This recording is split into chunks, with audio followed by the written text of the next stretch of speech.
भाजपा के राष्ट्रीय अध्यक्ष जेपी नड्डा ने कहा 60,000 नए गांवों को पक्की सड़कों से जोड़ने का काम किया गया है और बारहमासी सड़कें बनाई गई हैं। हमने कभी कल्पना नहीं की थी कि गांव सशक्त होंगे या ऑप्टिकल फाइबर गांव तक पहुंचेगा, लेकिन आज मुझे खुशी है कि आपके नेतृत्व में 1.2 लाख पंचायतों को ऑप्टिकल फाइबर से जोड़ दिया गया है और उन्हें इंटरनेट सुविधाओं से भी जोड़ा गया है।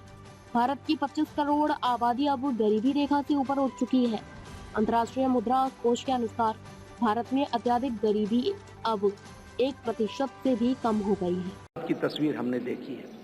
उसी तरीके से अभी 60,000 नए गांवों को पक्की सड़कों से जोड़ने का काम हुआ है और ऑल वेदर रोड्स बनी है।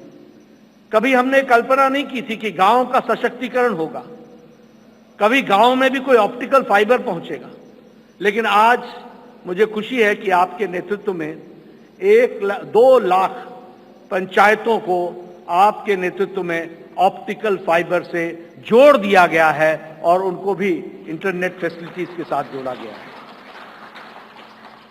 गरीब कल्याण की बात करें तो एक समय में यह असंभव सी बात लगती थी कि हम गरीब तक अन्न पहुंचा सकेंगे, लेकिन आपने त्रासदी में भी अवसर ढूंढ करके प्रधानमंत्री गरीब कल्याण अन्न योजना की स्कीम को आगे बढ़ाया। 80 करोड़ की जनता को या तो 5 किलो गेहूं या 5 किलो चावल या 1 किलो दाल ये देने की व्यवस्था की।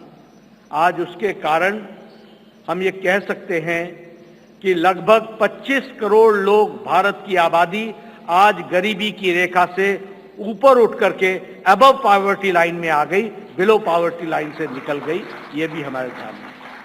और इंटरनेशनल मॉनिटरी फंड के अनुसार अति गरीबी भारत में अब 1% से भी कम हो गई है, 0.08% 7% पर लाकर के खड़ा किया है।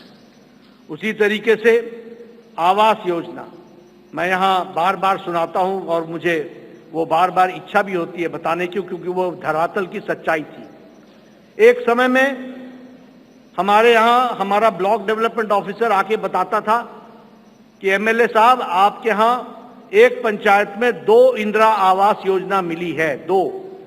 अब बताओ इसको किसको दें? और मेरे लिए प्रश्न होता था कि ये किसको दें, क्योंकि एक अनार 100 बीमार, मैं किसके दूं?